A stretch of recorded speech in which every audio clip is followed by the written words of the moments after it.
Boa tarde a todos e a todas. Sou Elbert Maciel, advogado, membro da seção Piauí da Fundação Maurício Grabois. A Fundação Maurício Grabois é um espaço de encontro e confluência do pensamento marxista e progressista. A Fundação Maurício Grabois brinda a vocês com Cadernos de Teresina. Cadernos de Teresina é uma série quinzenal de anotações pessoais de intelectuais, artistas, pessoas do povo, sobre nossa cidade, sua formatação econômico-social, sua história, sua cultura, seu povo. Nosso programa de estreia, situado em meio a um grande desafio civilizatório, não poderia ser mais proveitoso. Sobre letras, pandemias e cloroquina, conversaremos com Carlos Henrique Neri Costa, poeta, médico infectologista, com grande experiência na medicina comunitária, professor da Universidade Federal do Piauí. Boa tarde, meu amigo Carlos Henrique Neri Costa. Boa tarde, Elbert. É um prazer grande estar aqui com você, trabalhando em prol do bem-estar social, pensamento progressista. Estou muito feliz de estar aqui com você e nessa responsabilidade de estar estreando aí a sua programação dos Cadernos de Teresina. Na verdade, é o que eu sempre disse, a responsabilidade maior aqui é minha, porque, enfim, nós estamos aqui para conversar com um dos grandes intelectuais de Teresina, piauiense, um dos grandes quadros da nossa ciência e um dos grandes poetas que nós temos também na Terra. Então, a responsabilidade maior é minha para tentar provocar esse homem a mostrar tudo o que ele sabe, ou pelo menos uma parcela pequena nessa hora que nós teremos de debate, do que ele sabe, do que ele pode nos ensinar. Para começar nosso bate-papo, eu gostaria de ler um poema de autoria de Lara Aragão, estudante de medicina, por sinal, Carlos Henrique, natural de Santa Catarina. Esse poema é de recente publicação num site chamado Epidemia de Poemas, que se encontra na internet. Chama Rotina o poema. Cumprindo um ciclo, enriquecendo o currículo num cubículo, o sorriso é 1 milímetro, o choro é invisível. A máquina quase invencível. A melancolia é massiva, sou livre e cativa.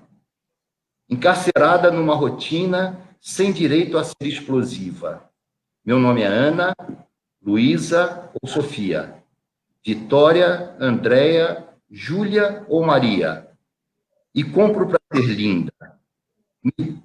Compro para ser viva, me vendo para ter vida, talvez eu sobreviva. Bom, com essa certeira provocação, eu passo a palavra ao meu amigo Carlos Costa. Gostaria que você analisasse um pouquinho aí esse poema dessa estudante de medicina, para que a gente possa, na sequência, ouvir um poema de sua lavra, que retrata um episódio bastante chocante da história recente do Brasil, em particular 2016, quando aquele índiozinho teve seu braço decepado, ele estava no colo de sua mãe, teve seu braço decepado, salvo engano, isso em Brasília. Bom, eu passo a palavra a você e quero... Muito bem.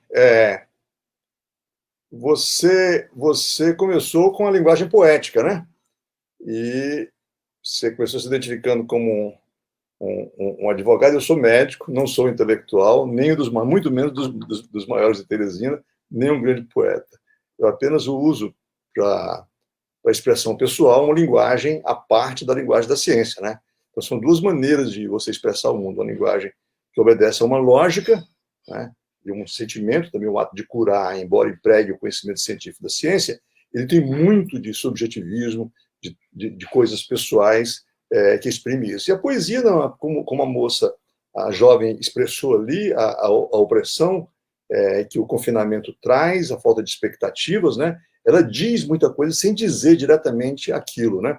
A força das artes é justamente essa, né? De além das linguagens codificadas, né? Dela se expressar e de atravessar as almas e expressar um sentimento muito profundo, né? Uma expressão muito ampla que a ciência não domina, né? Eu tive uma conversa de um homem dizendo que era um absurdo a poesia, porque a poesia não dizia nada. Como é que fazia sentido? Ele não conseguia entender nada. Ele tentava fazer o máximo para entender o que aquelas palavras significavam e não entendia, né? É o mesmo que você dizer o que uma obra de arte, uma beleza qualquer, significa, né? Não tem nenhum significado linguístico desse jeito. Você vai ver Guernica diz tudo que se passou sem dizer uma palavra, né? Então, essa é a beleza da expressão artística, né? Que às vezes, para a pessoa que tem. Eu sou um pesquisador, usa a linguagem científica, às vezes as duas entram em conflito, muitas vezes. Esse incidente que você se lembra, eu já tinha alguns tempos sem escrever nada, e tinha acontecido lá, acho que foi em São Paulo, Elbert, de que estava uma índia com seu bebê e passou o sujeito, depois ficamos sabendo que era um débil, uma pessoa com problemas mentais, mas era um momento de início dessas nuvens negras que estão sobre nós.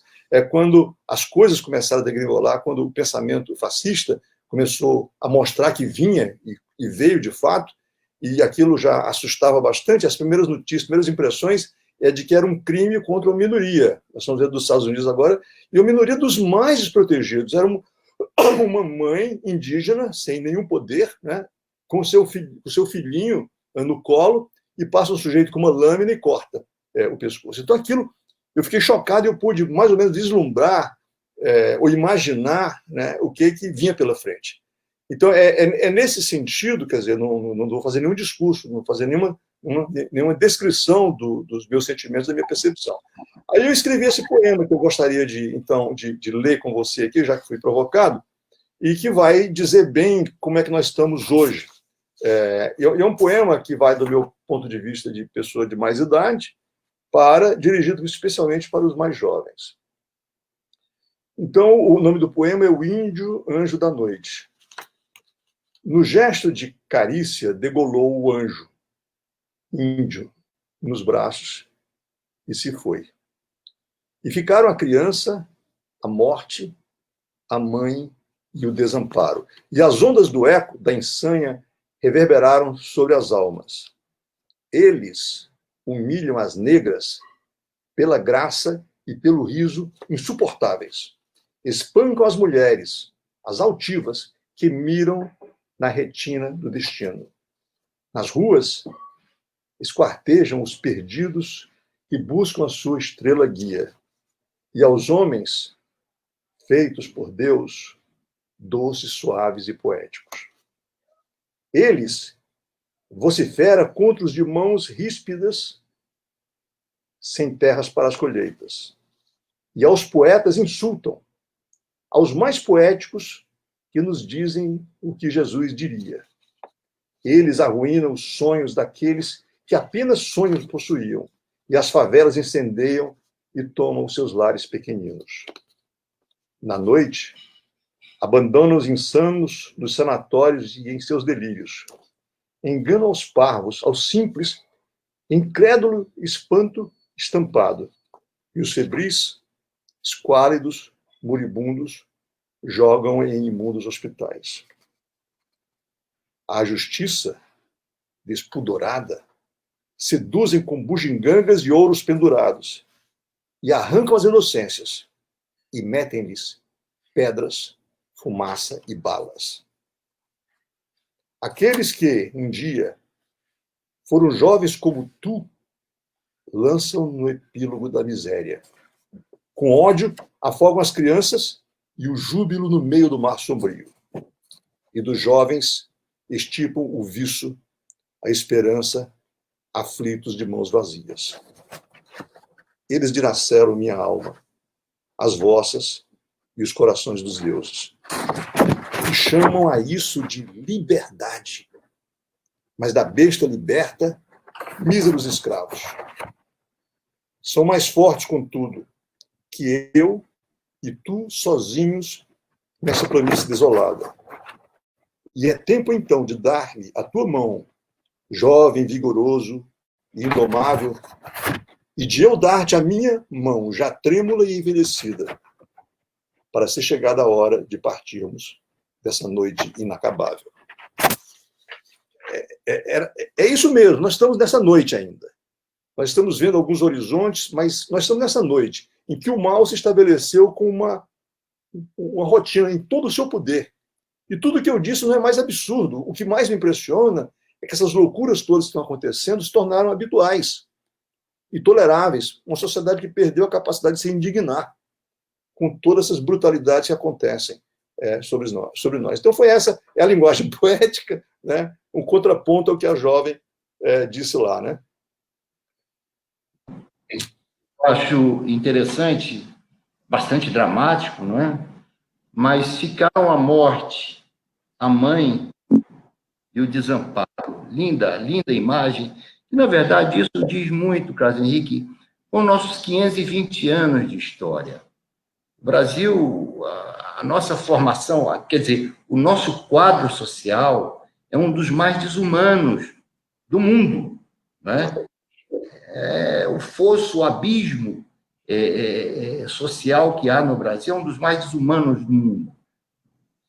Nem mesmo o Afeganistão, destruído como foi, talvez hoje tenha um quadro tão desumano quanto esse que nós vivenciamos no Brasil. Então, esse seu poema, ele retrata uma realidade objetiva, você viu, que você acompanhou, mas, ao mesmo tempo, retrata os nossos 520 anos de história. E nesse sentido, é um poema que não trata é um poema um tanto quanto universal para os nossos padrões, né, para a nossa cultura. Mas vamos partir para outra aqui. Você tem, além desse, um poema que discute o dilema entre a ciência e a arte, que, de certa forma, você também já avançou aí. Na verdade, são 3 versinhos só. Então, isso aqui vai dizer um pouco para a gente como é que essas coisas se conjugam, né? Então, a poesia não é mais nem menos que a ciência. É, ao menos, ciência fincada na alma, para onde vai e de onde vem todo o conhecimento. Só isso. Mas, a ciência, nós estamos vivendo uma época de contraponto diante do cientifismo, de ciência, de afirmação da ciência, da medicina, mas, de repente, não é só isso mesmo. A ciência, por mais que a gente queira se basear em ciência, é muito mais que isso o mundo. Viver é muito mais que a ciência. Nem a ciência daria conta de suprir todas as necessidades do gênero humano, eu acho. Também assim penso. E é impressionante, nós vamos discutir isso daqui a pouco, mas eu posso, de imediato, levantar a bola, como a ciência, não é? Em particular, o cientista, o médico, o cientista social, também estão se debruçando sobre esse quadro de mortes, de mães e parentes, e de desamparo que esse quadro de pandemia trouxe ao Brasil nos últimos anos. São mais de 30 mil corpos, mais de 30 mil filhos, e pais, e mães, e avós, e netos, né, que perderam sua vida nos últimos meses, e em particular no último mês de maio. Né? Mas eu penso, Carlos Henrique, e só para provocar mais uma vez, que a ciência parte do caos, do desconhecido, para uma presunção ou para uma certeza de como solucionar um fenômeno. Eu diria que a poesia, ela parte dessa certeza e, através da palavra e da emoção, traz ao caos, né? Então, é uma vida de... É uma boa solução. Há uma simetria explicativa interessante. Pois é bastante simétrico. Agora, me diga, você também, eu já li um poema seu que retrata um pouco da vida de dois grandes amigos meus e amigos seus, né? Que retrata um aspecto que você vivenciou no Itararé, e eu gostei muito desse poema e gostaria que você, se tivesse oportunidade, de lê-lo para que a gente tenha, para que todos tenhamos conhecimento. Então, deixa eu contar essa história, porque a história talvez seja mais ainda expressiva do que o poema. O poema é a minha visão de uma coisa que me chocou profundamente. Naquela ocasião, eu tinha sido indicado no governo Freitas Neto, o meu primo Robert Medeiros era o diretor, era o secretário de saúde, e era por indicação, e eu tinha chegado com o meu mestrado de Brasília, cheio de conhecimentos teóricos, tinha deixado meus empregos por lá, e vim para cá tentar uma experiência aqui de volta no Piauí. E ganhei quando eu encontrei aquele bairro caótico, era um bairro recém-construído, um hospital muito primário, e tentando organizar uma residência médica de medicina comunitária, essa hoje que se chama de residência de medicina da família. E a gente tinha que pegar os elementos clínicos da doença, treinar os jovens a aprenderem medicina clínica, mas também tinha que ensinar saúde preventiva, saúde coletiva, etc. E nesse esforço, nesse drama que a gente vivia lá dentro, tentando promover a saúde, reuniões educativas junto com a comunidade, foi que encontrei a Firmina e o Anselmo, meus grandes amigos que a gente fez naquela época em luta pela saúde coletiva do bairro. Um dia eu estava em casa quando o Andrade, que era o nosso administrador, me ligou para informar que uma senhora tinha ido para o hospital procurar a ambulância para levá-la até a maternidade para ter o neném. Ela tinha as dores do parto. E era praxe, já rotina, não se fazia parto, não tinha sala de parto naquela época. Mas nesse dia, a recepcionista se recusou a chamar um médico que estava assistindo um programa de televisão qualquer, não sei se era um futebol, alguma coisa. E se recusou a chamar. E essa senhora, que tinha uma dignidade, saiu andando a pé na direção da casa da então vereadora Irmani Veloso, para ajudá-la de alguma forma, que era ligada ao PFL. E no caminho ela pariu na porta do mercado. E teve o neném lá. E voltou depois no hospital para contar a tragédia, e eu fiquei sabendo disso. E foi uma coisa que me doeu tanto, porque em todo momento você tem responsabilidade, você gerencia, você tem responsabilidade.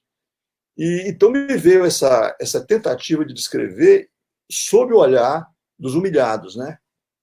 Agora, não mais sob o olhar do poder, mas sob o olhar como ela teria visto aquela situação inteira. Então, o nome do poema é A Paz. Vejam só, A Paz. O foco dos lasers emerge do escuro límpido, mata devastada. A ira aflora como colunas, negros no chicote. Fui ao hospital gemendo o parto, a dor, a aflição, meu filho. Enquanto viam TV, fizeram-me translúcida, invisível, hipócritas. E que nada havia, disseram-me, nem médico, nem esperança, nem ambulância, nem moedas, nem pena, nem dó, miseráveis. Saí de alma esfacelada, de corpo contorcido, à noite sombria. E então andei as léguas, claudiquei abismos, velejei o fogo. Bati nas portas e gritei a Deus e pedi ao diabo e ganhei meu parto.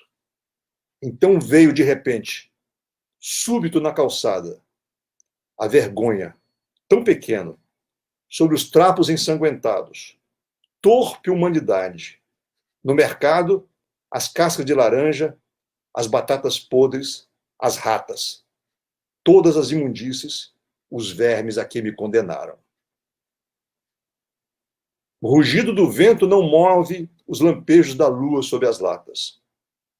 Ninguém toca os andarilhos, o orgulho, a carne crua.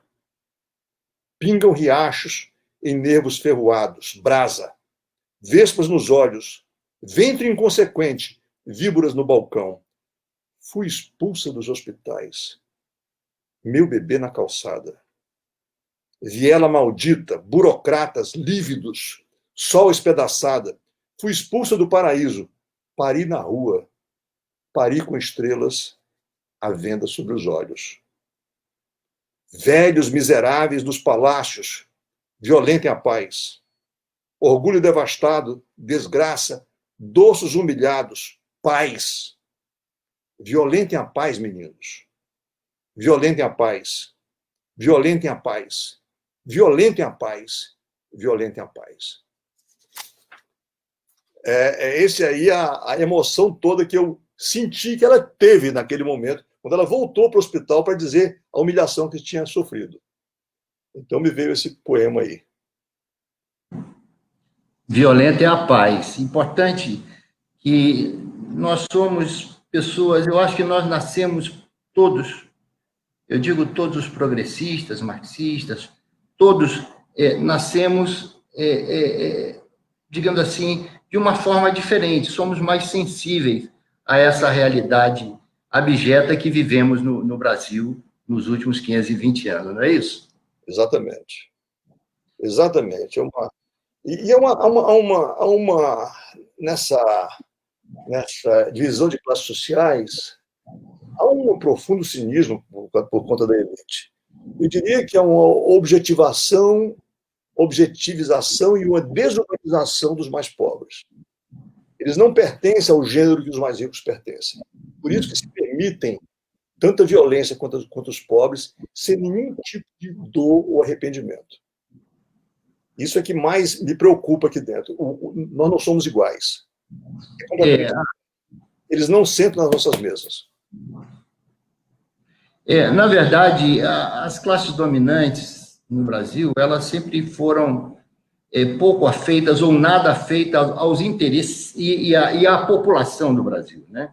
Na verdade, nós somos capazes, eles são os capatazes dos interesses externos e nós somos, jamais deixamos o povo brasileiro de ser escravos de uma realidade objetiva, né? De sermos capachos, não é? E é isso que se quer aprofundar com essa política neoliberal capitaneada pelo Guedes, né? Mas, trocando um pouquinho de assunto, Carlos Henrique, e tentando avançar, porque o tempo vai correndo, e eu estou aqui tentando... Eu gostaria de tratar um pouquinho com vocês sobre a peste negra e também sobre a gripe espanhola. A peste negra ocorreu em meados do século XIV, né? Eu gostaria de colocar um quadro do Bruegel, um holandês, o Bruegel Velho, pintado em 1562, e enquanto a tela aparece na nossa frente, eu gostaria de ler para vocês um pequeno trecho da introdução da primeira jornada de Decameron. Decameron, vocês sabem, todos, são 10 jornadas, 10 pessoas fugindo da peste negra, meados do século XIV, em Florença, 7 mulheres e 3 homens, salvo engano, e eles fizeram um acordo naquela quarentena, e cada dia um deles contaram uma história, um conto. E logo, então, esses dias eram jornadas, né, no entender de Boccaccio, e Decameron a obra. Logo na introdução da primeira jornada, tem um texto chamado Peste em Florença, que eu gostaria de ler um pequeno pedaço de um dos parágrafos. Os parágrafos são longos, mas de um dos parágrafos eu gostaria de pensar 3 ou 4 trechos e ler aqui para a gente, para que a gente entenda, ou pelo menos para que a gente consiga observar que alguns comportamentos de classes dominantes de hoje não diferem de 1350, não é? Vamos lá. De tais coisas e de muitas outras semelhantes ou piores, originaram-se diferentes medos e imaginações nos que continuaram vivos, e quase todos tendiam a um extremo de crueldade.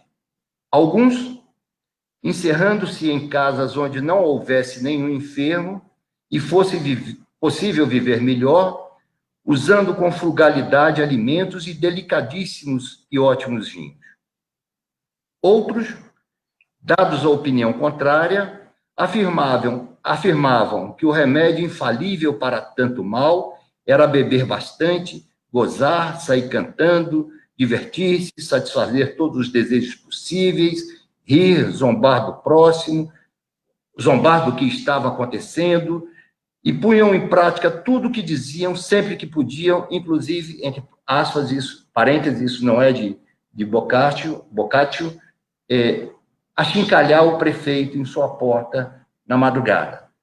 Retornando, em meio, de novo, ao Boccaccio, e em meio a tanta aflição e miséria da nossa cidade, a veneranda autoridade das leis divinas e humanas estava quase totalmente decaída e extinta, porque seus ministros e executores não conseguiam cumprir função alguma. Bastante atual, não é isso? Muito atual, muito, profundamente atual. Porque a biologia é a mesma, né, Elbert? A biologia é o mesmo e a cultura não trouxe a civilidade necessária ainda, apesar dos avanços, de uma série de conceitos, mas não houve ainda. Quem tem, quer ter, e o resto, para lá. É isso, é isso. Agora, vamos rodar o filmezinho sobre a gripe espanhola.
Parece que nós tivemos aqui um problema técnico. Mas é um filmezinho, não sei se você chegou a ver alguma coisa, Carlos Henrique. Vi algumas coisas passando aí, muita semelhança com os dias atuais, por sinal. Então eu vou pedir aqui para a Lívia colocar de novo o quadro do O Triunfo da Morte, do Bruegel, para a gente começar, para que todos visualizem bem o quadro. E eu gostaria de ver contigo, já que é tudo tão parecido, né? Agora, me explique uma coisa antes de caminharmos mais. Qual é a diferença entre epidemia bacteriológica e virótica? Para um leigo, advogado. Ok, não, a epidemia, o nome já diz, né? Um aumento do número de casos de qualquer doença, né? Quando ela atravessa continentes, chama-se pandemia. As bactérias são múltiplas, tem bactéria que dá pneumonia, tuberculose, peste bubônica, etc. Hoje em dia, elas são mais tratáveis do que os vírus. Os vírus, muitas vezes, não têm tratamento, como é o caso do coronavírus. Mas os vírus são filtráveis, muitos vírus são filtráveis, passam pelo filtro e dão doenças em seres humanos. As bactérias não. Elas são organismos muito mais complexos do que os vírus. Não sei se eu expliquei o que você exatamente queria saber, mas os dois causam epidemias, né? As bactérias hoje, menos ainda, devido ao avanço do sanitarismo, né? Da saúde pública, então houve um controle muito maior. Mas os vírus também já devastaram muito, até a chegada das vacinas, chegaram inclusive primeiro para os vírus e depois, mais recentemente, para as bactérias. Me diga uma coisa, Carlos Henrique, como é que está sendo a vida nos hospitais, os médicos? Olha, eu tenho que confessar que eu tenho 68 anos e não posso frequentar o hospital. Acompanho à distância os mais jovens na luta cotidiana, na labuta, ameaçados pela infecção. Mesmo mais jovens não estão isentos de doença grave, né? São os médicos, as enfermeiras, os enfermeiros, pessoal de apoio, de limpeza. É uma guerra permanente, um medo permanente que eles têm. Vocês viram que o diretor do nosso hospital, é um assunto público, pegou a Covid-19, esteve internado, necessitando de assistência ventilatória. Então, é uma ameaça permanente. O Brasil talvez seja o país no mundo que mais profissionais de saúde tenham adoecido por conta dessa epidemia. Por razões diversas, falta de equipamentos de proteção individual, falta de cuidados, falta de treinamento, falta de rotinas, ambientes não adequadamente construídos, coisa de país pobre e um pouco em que essas coisas que são públicas são deixadas no plano secundário, né?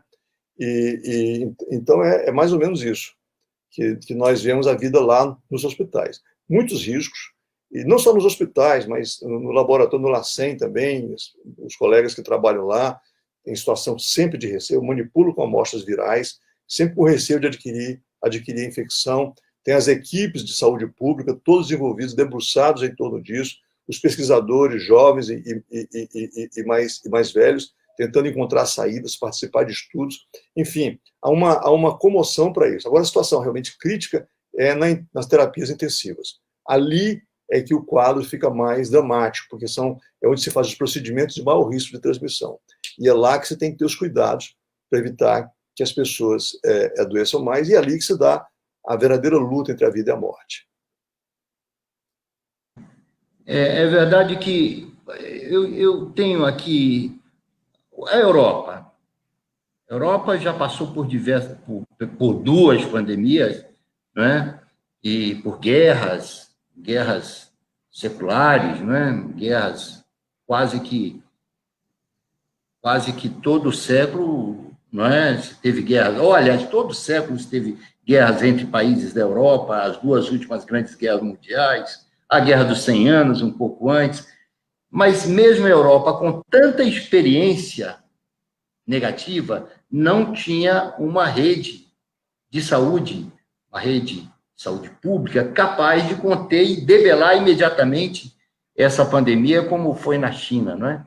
Então, num país não pobre, mas que a coisa pública ela se mistura, e que um país extremamente patrimonialista, então o quadro deve, com certeza, será bastante mais dramático. Um estudo da Universidade de Washington, por exemplo, afirma que até o dia 4 de agosto serão 125 mil mortes no Brasil. Portanto, até o dia 4 de agosto, nós quadruplicaremos o número de mortes no Brasil por conta da Covid. O que você me diz disso? Bom, é verdade, né? A situação no Brasil talvez seja a mais preocupante em todo o mundo, né? Que o vírus realmente encontra-se descontrolado e por uma série de fatores que condicionam a falta de estruturação de medidas de controle da epidemia. Primeiro fato, alguns países mostraram que é possível controlar a infecção, exclusivamente com medidas de higiene, distanciamento social e testagem em massa. Resolveu, a infecção está controlada na China, praticamente controlada na Coreia do Sul, volta e meia tem um pique quando as pessoas abrem, em Singapura, e a Alemanha com passos importantes. A Alemanha, do ponto de vista europeu, foi um exemplo de como minimizar a gravidade da doença, através do rigor em que seguiram as recomendações internacionais. Então, nós temos um quadro de que nós não estamos lidando com alguma coisa incontrolável. Precisa que se entenda isso, Albert. A Covid é controlável, ou era, não sei se a essa altura, aqui no nosso país, é possível fazer muita coisa para mitigar essa tragédia. Mas é possível controlar exclusivamente com essas 3 medidas: higiene, distanciamento social e testagem em massa. A pergunta é, por que todos não fizeram? Porque existe alguma coisa além da doença, que é a economia. A doença exige o distanciamento social. O distanciamento social exige uma parada nas atividades econômicas. E aí que entra em jogo quem são os estados, quem são os países, né? O que eles vão priorizar em determinados momentos? Vão priorizar a saúde pública, os seus cidadãos, as pessoas que realmente formam a sociedade, ou vão priorizar o setor produtivo, apesar das pessoas? Evidentemente que não, a coisa não é tão maniqueísta assim, as pessoas precisam da economia. Todas as pessoas, ricos e pobres. Mas tem que saber fazer opções de forma organizada para que o prejuízo não seja máximo dos dois lados. A pandemia de influenza nos ensinou que aqueles lugares que pararam direitinho, fizeram o distanciamento, saíram melhor do ponto de vista econômico do que aqueles que não obedeceram às regras. E por que nós não fazemos isso? Quem não fez isso? Quem não fez, os países se deram pior. Foi a Inglaterra, o regime liberal, os Estados Unidos, o regime liberal, que até hoje é uma luta permanente, e o Brasil, em que o dirigente máximo luta permanentemente contra as recomendações científicas para o controle da doença. Então, nesse quadro, é praticamente impossível só os governadores conseguirem estabelecer regras fortes o suficiente, e prefeitos, fortes o suficiente para que as pessoas sigam o distanciamento social de forma efetiva, como foi naqueles países. É preciso que a população participe acreditando nos seus dirigentes e acreditando que eles estão iluminados pela ciência para fazer isso, uma vez que já aconteceu antes. Mas, de alguma forma, o Brasil se tornou uma coisa fofa, fraca, frouxa, que a gente não consegue fazer o que devíamos fazer. Tá certo? Então, sabemos que podemos controlar, mas não conseguimos. Não conseguimos, dadas as circunstâncias políticas, a crise econômica, tudo isso criando esse clima de tragédia que nós estamos vivendo hoje e sem esperanças, sem expectativas a curto prazo do ponto de vista científico. As projeções são cada vez piores e a gente acha que vai chegar no máximo daqui a alguns dias, depois a gente fica sabendo que tem mais pela frente, e tem mais pela frente. Então é preciso dar um basta nisso em algum momento. É preciso que a ciência, que os dirigentes sejam duros, sem ser ditadores. Mas tem que cumprir aquilo que é recomendado para controlar a doença, para o bem de todos. Tem que ser duro com as pessoas que estão a sociedade que está minimizando o distanciamento social, e tem que ser duro com os empresários que estão fazendo pressões com o governo, muitas vezes de forma deplorável, como foi aquele ataque que fizeram na casa do prefeito, tá certo? Mas é preciso que, nessa hora, a saúde pública tenha força suficiente para proteger todos. É isso que nós queremos. Então, a ciência entra aí na sua força completa, para trazer, então, a mitigação. Mas, na situação atual do país, é complicado a gente fazer alguma projeção. 2 ministros já se foram, né? E agora quem comanda a saúde não é mais pessoas da área de saúde.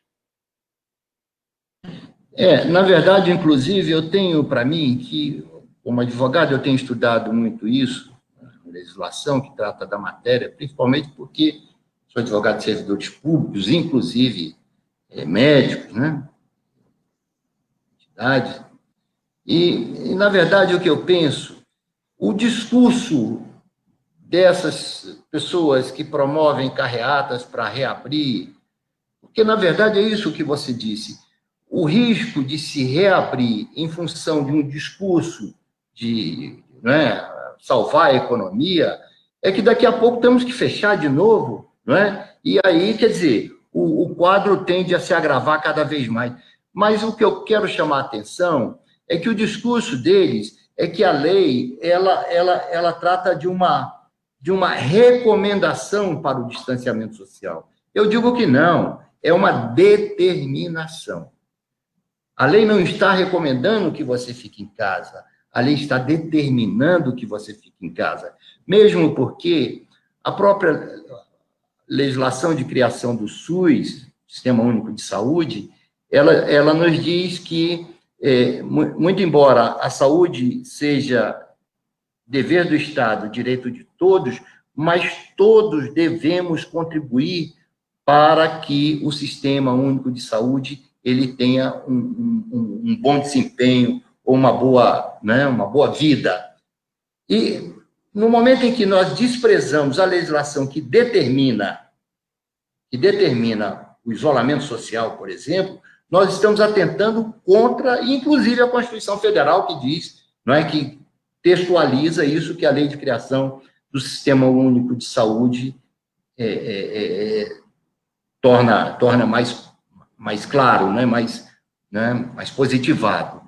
Mas é isso, eu penso que isso mesmo, os que estão preocupados em fazer essas manifestações, em provocar, né, algumas manifestações fascistas, né, como, por exemplo, no domingo passado, um deputado estadual pediu para um policial amigo que estava fazendo a segurança dos bolsonaristas, pediu para esse policial amigo ir queimar uma bandeira do Flamengo que estava do outro lado, porque a torcida do Flamengo era contra Bolsonaro, né? Houve aquele pequeno choque lá no posto 6 em Copacabana.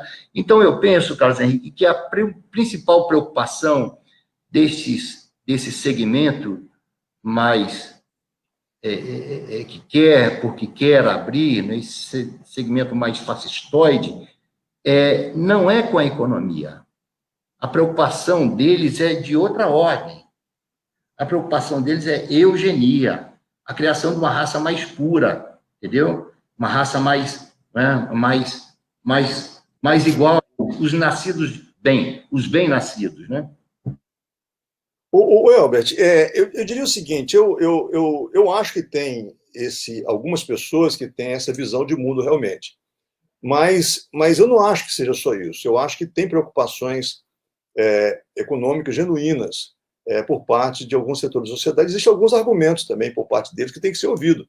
Em algum momento, esses dois polos têm que conversar para a gente chegar a um consenso para a nossa sociedade. O que eu acho firmemente é que se nós tivéssemos feito o dever de casa direitinho, se nós tivéssemos tirado 10 de fevereiro para cá, de março para cá, nós estaríamos na situação da China de hoje. Nós estaríamos sem casos.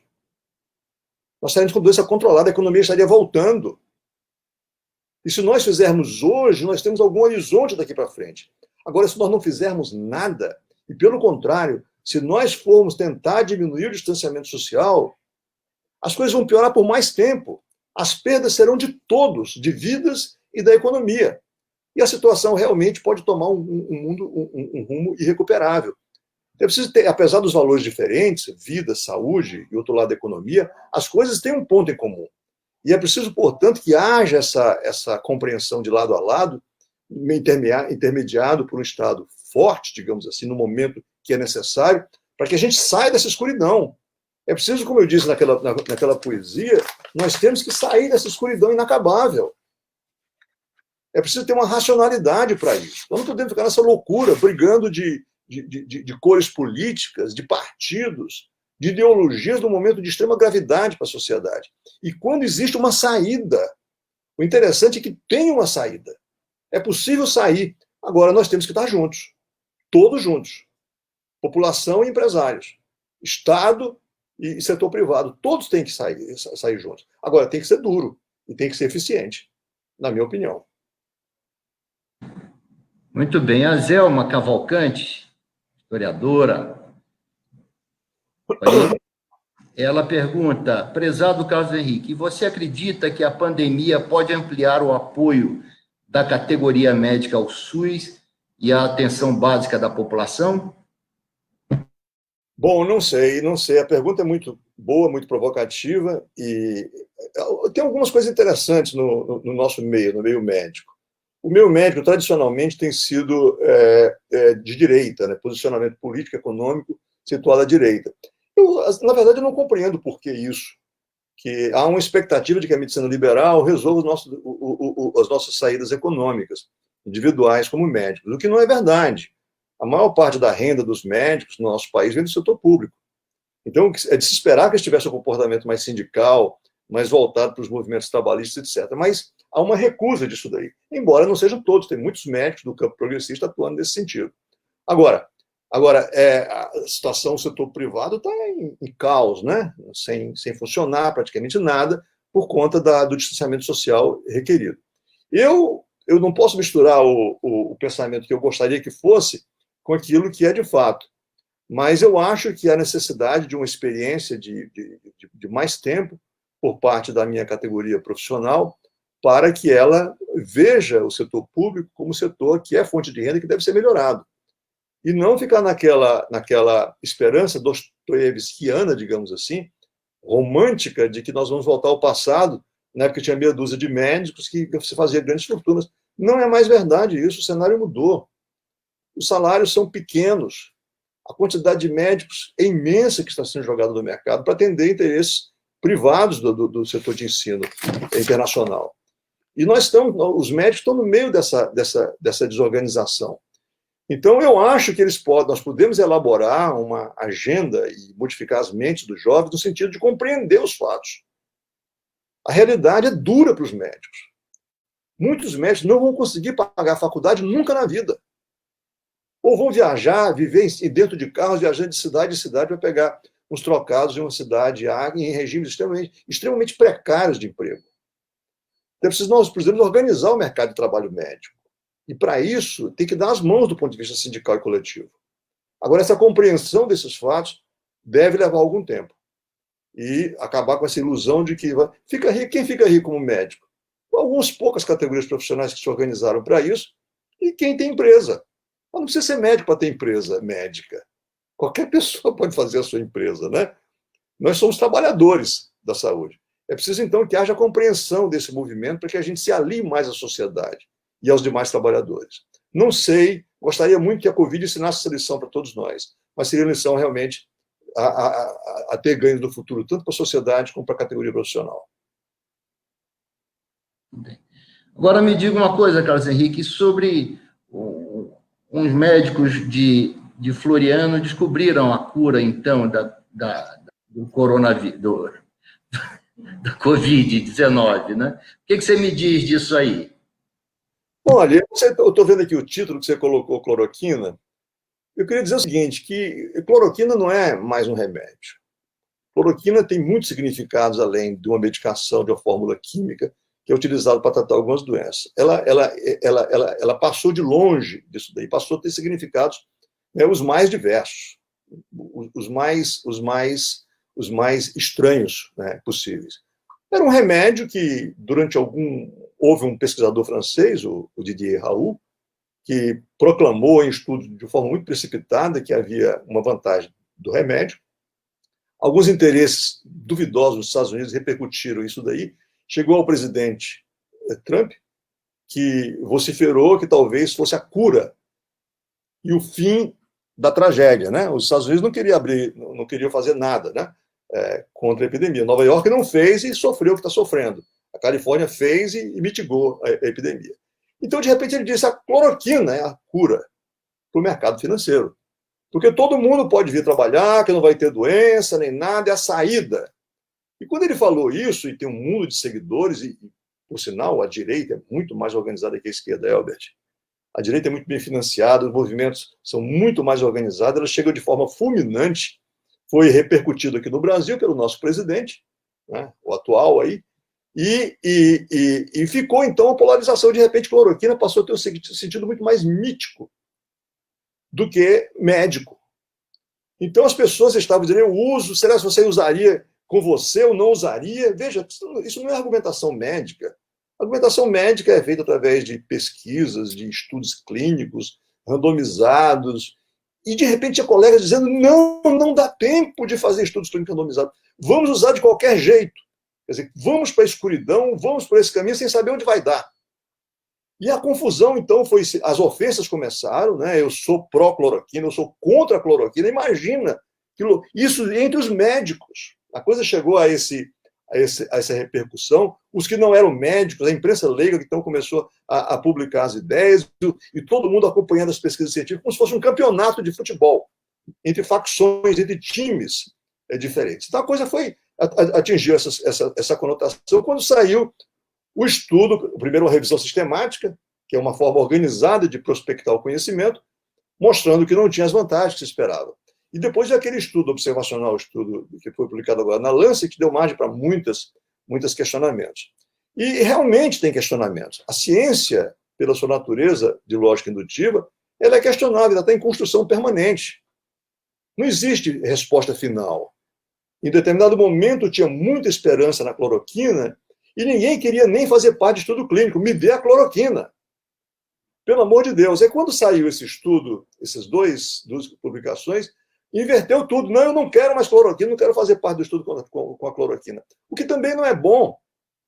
Nós não podemos parar de fazer pesquisa porque a publicação X falou alguma coisa. De repente, a Organização Mundial da Saúde parou de fazer algumas investigações com a medicação para verificar se os itens de segurança para as pessoas que participavam do estudo eram, de fato, existência. A tendência é voltar a utilizar a cloroquina nos diversos estudos clínicos. Alguns países, por exemplo, dizem que só pode usar agora a cloroquina em estudos clínicos. Por outro lado, a Índia está lá do outro lado, dando cloroquina como preventivo. É um país de regime de direita, é um fabricante de cloroquina, há um debate. Então, a ciência, propriamente dito, que é uma coisa circunspecta, fechada, séria, duvidosa, passou a fazer parte de um palco imenso, em que as pessoas começaram a se apropriar disso, e de repente saíram, antes de ter qualquer estudo clínico publicado, que validasse, de repente apareceram postagens dizendo que tinha algumas recomendações médicas, protocolos que salvavam as vidas. Bom, quem está habituado ao assunto sabe que aquilo não tinha demonstração devida para aquilo dali, mas, como eu lhe disse, as coisas fugiram inteiramente à lógica habitual de avaliação de tratamentos. De repente, e aquilo entrou... As pessoas têm a ilusão de que nós médicos pensamos assim, a gente vai checar a literatura de tudo. Gostaria muito que nós tivéssemos a velocidade de checar o conhecimento cada vez que a gente vai, mas não é. O conhecimento é muito horizontal, um colega diz para o outro, usa tal remédio, tal dose, e assim o conhecimento se dissipa de ouvido a ouvido. Né? Como o pessoal diz, é o IA de ouvido, de ano não, o IA book, não é o livro do ano não, é o livro do ouvido. E o conhecimento ele vai assim, ele se difunde no meio, os jovens aprendem no hospital, levam para o outro, e a coisa é mais ou menos traficada nesse sentido. E quando vem uma coisa daquela forma que veio aqueles depoimentos, aqueles protocolos, ele pegou a categoria médica no ponto que ela sempre existiu. Vamos então adotar, sem muita crítica, porque nós não fazemos crítica no dia a dia. Então, as pessoas começaram a usar, acreditaram que aquilo era verdade, ninguém está preocupado em ler artigo em inglês, artigo científico, a gente vai escutando, um vai falando para o outro. Então, trouxe essa comoção, né? E essa disputa que se tornou política, se tornou ofensiva, ameaçadora, né? Horrível, né? Entre nós médicos. Na verdade, nós não temos que ter isso, nós temos que ter um entendimento mínimo, porque nosso objetivo é salvar vidas. Nosso objetivo é melhorar a vida das pessoas. E não cair nesse tipo de debate rasteiro, debate horrível, né, que contaminou a ciência, contaminou a ética, contaminou os princípios humanistas, contaminou o equilíbrio, contaminou a razão. Né? Essa coisa que você vê o poder, né, e a fragilidade do ser humano, da psicologia humana, né, que de repente o sistema bem organizado, todo mundo acreditava que funcionava bem, se viu abalado por uma única palavra chamada cloroquina. Muito bem, gostei muito da nossa conversa, nosso tempo está se esgotando, Carlos Henrique, lamentavelmente, mas foi uma conversa prazerosa, passeando por várias frentes, né? Mas antes de lhe dar a palavra para se despedir, né? Agradeço muito a você, vou lhe dar a palavra, mas antes eu gostaria de lembrá-los que Cadernos de Teresina foi concebido para programação quinzenal. Entre mentes, em virtude dessas últimas manifestações, nós resolvemos programar um outro encontro, quinta-feira, dia 4, às 17h30. Antes, eu lerei aqui do Dalton Macambira, como presidente da Fundação Maurício Grabois, no Piauí, demonstra aqui toda a nossa satisfação de poder proporcionar a todos essa importante iniciativa Cadernos de Teresina, para conversar sobre a nossa história, os desafios do Brasil e da nossa jovem democracia, ameaçada durante a pandemia. A ideia é que façamos uma live por semana. No entanto, nessa semana, excepcionalmente, faremos uma outra com o professor Manuel Domingos Neto, depois de amanhã. Aproveitem e, se puderem, fiquem em casa. Professor Dalton Macambira, presidente da seção Piauí da Fundação Maurício Grabois. Portanto, quinta-feira, às 17h30, Dalton Macambira, professor da Universidade, presidente da Fundação Maurício Grabois, seção Piauí, entrevistará o nosso amigo Manuel Domingos Neto, ex-vice-presidente da CNPq, ex-deputado federal, ex-presidente da Associação Brasileira de Estudos de Defesa, sobre os militares, a crise política e sanitária e os desafios da democracia. Todos vocês estão convidados. Pois bem, Carlos Henrique, a palavra é sua. Muito obrigado por tudo. Muito bem, eu agradeço essa oportunidade. Eu quero dizer para vocês que eu acredito no ser humano. O ser humano saiu de suas crises e tem saído através de dar as mãos. O espírito de bondade e de compaixão pelos outros, de solidariedade, isso prevalece entre nós. Nós só vamos sair das crises se esse sentimento prevalecer. Não importa se seja de direita ou de esquerda, mas há que prevalecer a vontade de ver o outro bem, como diz na África do Sul, Ubuntu. Nós somos um só, independente de qualquer ideologia. Nós só vamos sair dessa crise e de outras, da crise nacional, que é muito mais profunda, se nós, como seres humanos, biologicamente semelhantes, nos dermos a mão. Por isso foi um prazer muito grande estar aqui com você. Eu sou do campo progressista, digamos assim. Eu defendo as ideias que são de interesse social, mais do que de interesse privado, embora eu acho que nós somos no mundo capitalista e podemos amenizar a sua crise através de atividades solidárias. Muito obrigado, Carlos Henrique. Muito obrigado a todos. Boa noite e até quinta-feira, às 17h30. Prazer grande.